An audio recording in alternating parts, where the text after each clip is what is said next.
الحمد لله رب العالمين. الحمد لله حمدا كثيرا طيبا مباركا فيه. الحمد لله على نعمة الإسلام وكفى بها من نعمة، ثم الصلاة والسلام على المبعوث رحمة للعالمين محمد بن عبد الله وعلى آله وأصحابه ومن تبعهم بإحسان إلى يوم الدين. أما بعد، فأيها الأحبة، فإن كلمتي مع حضراتكم في هذه الخطبة سوف لا يطول إن شاء الله بإذن الله. سوف يدور حول لماذا كانت النساء أكثر أهل النار. هرا إن شاء الله مسيب جلب تدو بباوين يتدو أو يتدو الله دوانو برنا دو تاجفنgo محمد صلى الله عليه وسلم kanko e beygure makko ne fo e sahababe makko e kala wondo e lawol beedo yo Allah wadu en mabbe. Mi salmina on salminango diina, salminango l'islam, salminango hakkunde juldo e juldo ko aljanna. Yo Allah wadu en fo meden jiabe yimbe aljanna. Hara yewtere annen ko nde yiloto ko tobbere wotere bi iznillah nde jutata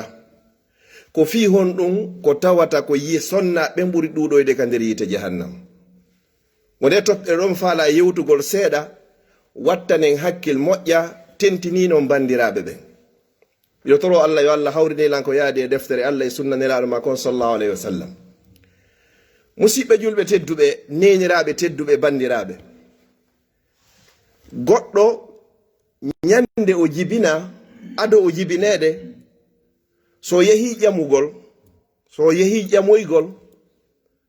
ko ɓe innata yo Allah waɗu barki e dewgal ngal, okkoraɓe ko wurata waɗa barki. O du'a fu ko oɗo du'oto yo Allah feppindinɓe okkoraɓe ko wuri waɗa barki. Si tawi ɗon feƴƴi yehi seeɗa bobo heɓaki, ɓen ha min tori yo Allah okkoron jiidi sabu na neeɓi. Si feƴƴi ɗon seeɗa ɓen na waɗaɓɓe lekki dey si ɓiɗɗo heɓaki. Ko ɗum woni hadafo on, objectif principal on e dewgal ko fi jiidi. Kala ko ɓeydoyto hoore ɗon ko yo ɓeydoyo, kono ko ɗum ɗo woni hadafu on taw. Ɓeyna ɗaɓɓe lekki ɗaɓɓe, si marsari duwawuji waɗe, sadakaji itte. Allah bajjo seniɗo wowɗo mo ronkata on o yaha ha o kora on boobo. Kala mo hollituɗa a heɓa jibinanama boobo, ko ɓeyda yo Allah wurnu waɗa barki. Ko du'a ara noon ni, kala ko ɓeydoyto ɗon ko hoore ɗum ɗon yo Allah wurnu boobo on waɗa barki e makko. Si wonti ɓeytay goɗɗum ɓeytay, kono ko ɗo woni du'a principal jon, yo Allah wurnu mo waɗa barki. Joni noon neniyaɓe tedduɓe, ko honnumi ƴettani nde yewtere ɗo ko sabu mankugol famugol o hadis ɗo ɗuɗɗino e sonnaɓen ka nder yite jahannama. Joni noon andite neniraɓe tedduɓe, goɗɗo i jogande maka reedu toɓɓimo ko honno ɓoylorta. Ñameteji ɗin ko fewno ɗon fuɗɗoto sansugol. Hara hande kadi ko ɓiɗɗo wonɗo ka nder reedu woni ko commandi nenejon, ko landi wo ko ɗum, ko hakkunde koko haaɗi e ko lammi e ko rijji, ko ɗum tun hande kadi o faalete.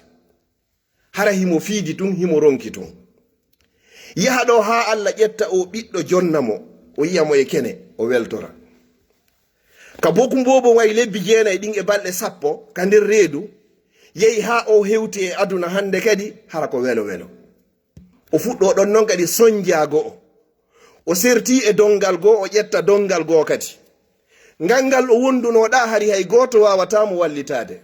Ko yiɗuɗa goɗɗo wawata wallitade so wiɗo, ko dongal ngal on ni o rondanta hoore makko. Yo Allah arsuki en wawgol ɗiggalngol yumma men. Bobo on jibine hande kadi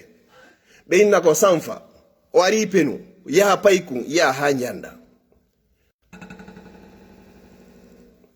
Kumbobon haka fuɗɗo janɗugol lon ko honno ɓe watta ko huɗugol kun. Ɓe huɗa, ɓe yenna. Ko sabu ngol konngol ɗo aranongol ɗuɗɗino e sonna ɓen ka nder yite jahannam. Bobon ko du'ana kon fow ado dewgal ngal humede e ɓawo dewgal ngal humede ha o tippi e hoore jam ko yo Allah wurnumo waɗa barki. Nenejo on seytina tun gokkunni fuɗɗo huɗugol, Allah waɗima ɗum ɗo, Allah waɗima ɗum ɗo, Allah waɗima ɗum ɗo. O yeggiti du'a nene e baba ko jaboto ɗum e hoore ɓiɗɗo. Ko honno oɗo barkiroyta. o yeggiti sonja ko sonji kon e faale ko faalano kon ado heɓude ɓiɗɗo o yeggiti sonja ko feƴƴini kon lebbi jeenayi ɗin ka nder reedu o yeggita sonja ko sonji kon duuɓi ɗiɗi ɗin ka ɓaawo yehi ha payi kon hande kay neɓata nafa tawata ko jokkintinta ɓiɗɗo makko kon ki yangiki o yangi ɗo fof ɓaawo duuɓi sappo ko huɗugol hande kadi Allah no inni wala tubtilu a'malakum atawan bonnu golleji moɗon ɗin ko jombiro en ɗaari ko fiya jiiɗo ɓeydoɗa yehi ɗon ha Allah ɓeydima hande kadi a woni sabu a ɓeydi mofte Muhammad sallallahu alayhi wa sallam tawata hande kay ko récompensirta ɗum ɗon ko yoɓitirta ɗum ɗon kadi hande kay ko huɗugol yenna honto ko famuɗen kon e o hadis ɗo nela sallam oɗo o huuɗe hande kadi ɓaawo o du'anede wonani haniri ko o du'ana kon ko fi yo wuuro o waɗa e barki si tawi noon ɗum ɗon jabaki yarari no annenejo on faaliraɗa noon ko ya ɓeydu du'a on ɓeyda toragol Allah hande kadi yo Allah on fewnumo waɗirama no faaliraɗa noon hara na jokkintinmo kuddi mawmen ɓen ɓe makay hande Allah sennidirayma e huɗaɗo wata wukkidiro ko hombo emen yiiɗi heɓugol huɗaɗo e nder galle mo en fof ko jabotoɗen ko goto faalaka jon noon sa faalaka a huuɗi ɓiɗɗo ma on mo tawata mara poubel ka hay ko yamo ñogo alaka hay ko yamo hande kadi a huuɗimo hande kadi o lutta ka nder galle son feppi ko ɗon o luttata son feppari ko ɗon o luttata jon noon a huuɗi oɗo a heeɓi huɗaɗo ka nder galle ma ko honno waɗata na non hana waɗerde fi a seytini a hanamo huɗude o waɗi ko welarima no gasa ko duyɗa ko woni jabaki ɓeydu du'a on kadi yo Allah fewnumo si o fewno o faami wallahi tigi tigi on o wattano ko mettata nene baba musidɓe julɓe tedduɓe ɓiɗɗo huɗaɗo ko honno wawata lamorade musidɓe julɓe tedduɓe ɓiɗɗo huɗaɗo ko honno wawata ardorade ko honno ɓiɗɗo huɗaɗo wawata wonirde gando ko honno ɓiɗɗo huɗaɗo wawata wonirde marɗo ko honno ɓiɗɗo huɗaɗo wawata wonirde mawɗo ko mustahil wawata wonde nene huɗi baba huɗi oɗo ko honno yaltoyta janggo ko o yaltoyta ko huɗaɗo ka hoore leydi o lorra nene e baba o lorra famille o lorra moftoɗen fof o lorna communauté en fof sabu o sonnajo ɗo e o babajo ɗo na ɗum woni solution o sa toriki hande jabaki ko ya ɓeydotorade a yaltay hande yaha ɗaɓɓere ronka heɓoyde fi a heɓari hande janggo a dawata wallahi a daway ɗo woodi fuɗɗi e ɗaɓɓude jawdi hara heeɓi duuɓi capanɗe nayi han joni hiɓe ɗaɓɓude kono ɓe innari ɓay joni ɓe ɗaɓɓi ɗum ɗo fof ɓe heɓari ɓe démissioni ɓiɗɗon kadi o fewari o wonirari no faaliraɗa noon ɓeydanmo du'a wallahi ɓiɗɗo na ko huɗete ɓiɗɗo koko du'ante yummirawo goto andunoɗo o mako nelaɗo sallllahu alayhi wa sallam ko honnum o waɗanayno ɓiɗɗo makko on si ɓiɗɗo makko on bonni o du'anomo si ɓiɗɗo makko on moƴƴini kadi o du'anomo ha o inna Allah mi torikema yo Allah waɗe imam on ka suudu kaaba ko ɗum ɗo du'anori paykunkun Allah jaabini waɗi paykunkun imam on ka suudu kaaba plus de 20 ans himo julde ka suudu kaaba sabu du'a nene baba an kan noon ko honno huƴirta o ɓiɗɗo ɗo wonoya goɗɗum janggo harayta habbo on woni lanɗo o wonata ministre o wonta ambassadeur par ce que koko huɗa kala ko wiyete ko huɗa ko mo woɗɗintina e yurmede Allah e nema Allah e giggol Allah e kala du'a julɓen fop ko ɗum woni huɗaɗo o woɗɗintinama kala ko wiyete moƴƴere aduna kon fop o woɗɗintinama e muɗum kombo ɓen heeɓi yiiɗi heɓgol siga ɗum ɗo tentini noon nenejo on ko ko ɓoyli fop ha o ari hoore aduna siko babajo on kadi kala ko nenejo on waɗi o susata nenejo on o rewna e ɓiɗɗo on kala ko babajo on waɗi nenejo on susata babajo on o rewna e hoore ɓiɗɗo on ndare angal faamu an gorko on hiɗa wawi seedugol e o debbo kono a wallahi a wata seedde o ɓiɗɗo an nenejo on kadi o ɓiɗɗo ko an ɓoylimo o wawatama yoɓitude ko an tun andi ko honno sonjori ha o hewti e hoore aduna ko honno huɗenta hande kadi kiyengi maɗo wata on bonnu golleji moɗon ɗin wala tubtilu a'malakum du'ane o ɓiɗɗo la'alla Allah yuhdisu ba'da zalika amra no gasaka Allah subhanahu wa ta'ala on yilta hakkille makko ɗen fewnamo toranomo imamul Bukhari rahimahullahu ta'ala kala winduɓe hadisi ɓen fof ko numéro 1 ko deftere makko nden ɓuri sellude asahul kitab ba'da kitab Allah si Qur'ana on feƴƴi ko nde ɓuri e sellude o wonno ha kum pay kum ko wumi ɗuno o wumiɗi tawi nene makko mapodi e makko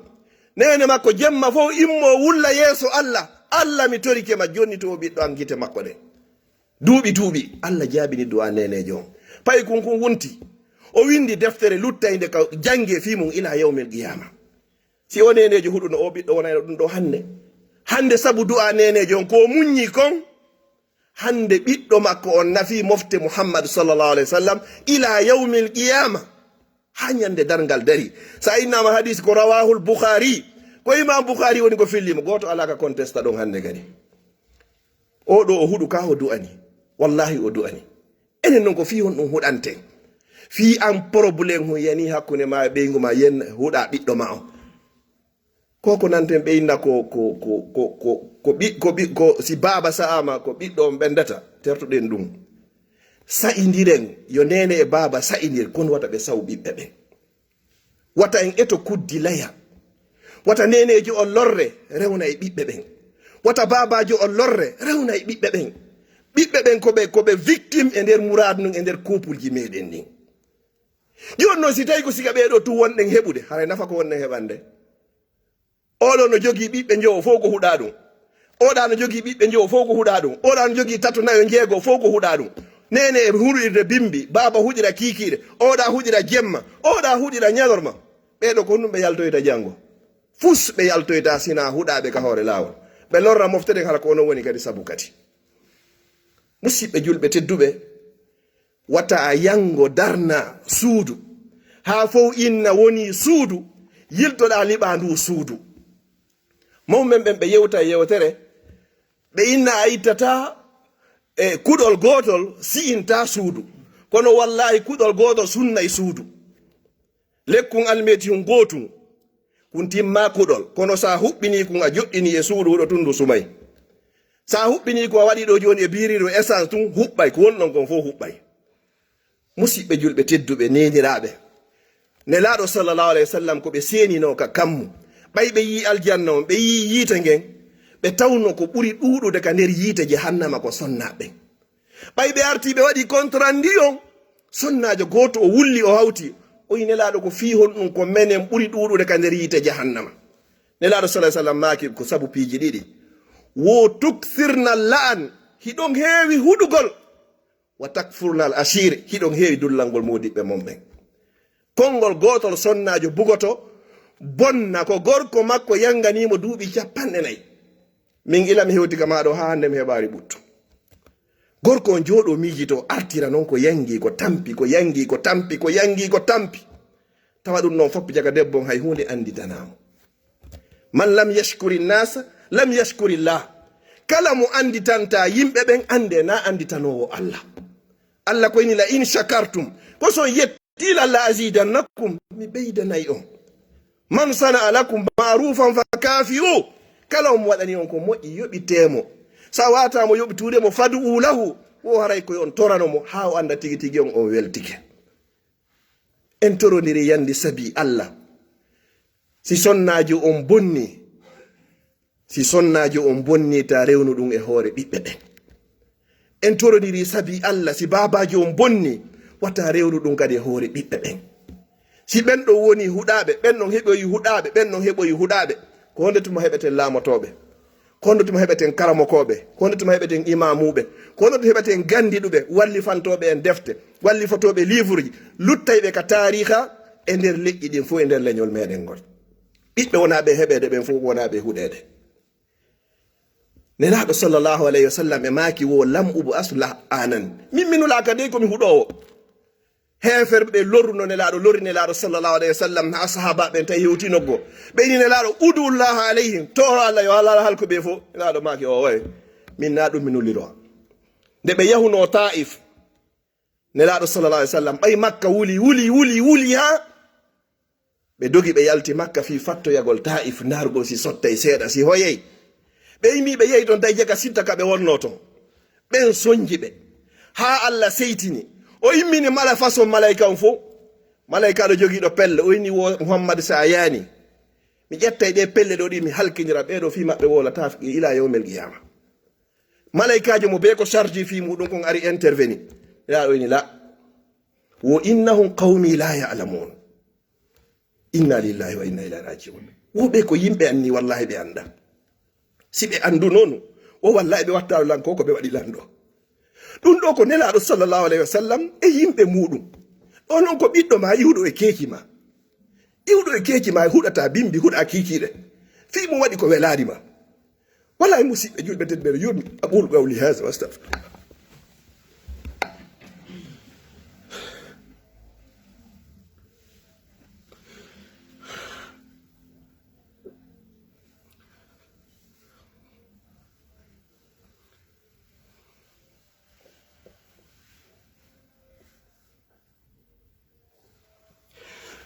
الحمد لله رب العالمين الحمد لله حمدا كثيرا طيبا مباركا فيه وأشهد أن لا إله إلا الله وحده لا شريك له وأشهد أن محمدا عبده ورسوله أما بعد مصيبة جلبة الدبي من واسي هورا واسي انفو ميدي في بين غوري بيبي بي اندا هاي هون اندر دي بروبليم ني كوني فدده ko be innocent e nder murandu nelaɗo sallallahu alayhi wa sallam ɗo ɓay satti ha satti ko ɗum ɓe inno ɓe inni innahum qawmi la ya'lamun ɓe ko yimɓe anni ɓe anda ko mi hombo woni mi muhammad ɓe anda valeur am si ɓe andu noon ɓe wattano lanko ko ɓe waɗi lanɗo nelaɗo sallallahu alayhi wa sallam ɓe maaki wosi tawi ɓeɗo ɓe gomɗinari wohi ɓe tori allah yo allah yaltino e keeki ɓeɗo ɓen gomɗino yaɓe mi muhammad sallallahu alayhi wa sallam ɓe jaɓal islam wallahi allah jabidiri noon du'a ala saare ɓurde deeƴugol ɓuri nunɗugol e nder makka fof ɓuri ka wiyeteɗon taif sabu du'a nelaɗo sallallahu alayhi wa sallam si nelaɗo ƴettuno ɓernde kamɓe kadi ɓe huuɗi ɓeɗo wano ɓeya waɗiri ɓe noon yaltoytano ɗum hannde an kadi o ɓiɗɗo maɗo ko o falɗa yo lontoma ko yiɗata yo ɓure wo ko ɓiɗɗo ma kañumma e jangganakuji ma si ɓe ɓurima haray ko teddugal ko succès mollago wonandema kono si tawi enen ko ɓeɗo ɓay koy ko woni si laba sa'ama ko ɓiɗɗo on ɓendata o ɓendana fi honɗum hina kanko sa sa'ay sawɗoma on kono wata sa'ir goɗɗo mo sa'ama mi toriki allah subhanahu wa taala yo allah hawrindin en sawaba yo allah wurnan en fayɓe meɗen ɓe waɗa barke e maɓɓe allah yo allah wurnan en fayɓe meɗen ɓe waɗa barke e maɓɓe yo allah waɗu fayɓe meɗen waɗaɓe barke yo allah waɗu fayɓe meɗen ɓe waɗaɓe barke yo allah ɓuttinan en ka nder cuuɗi meɗen toriki allah ga soña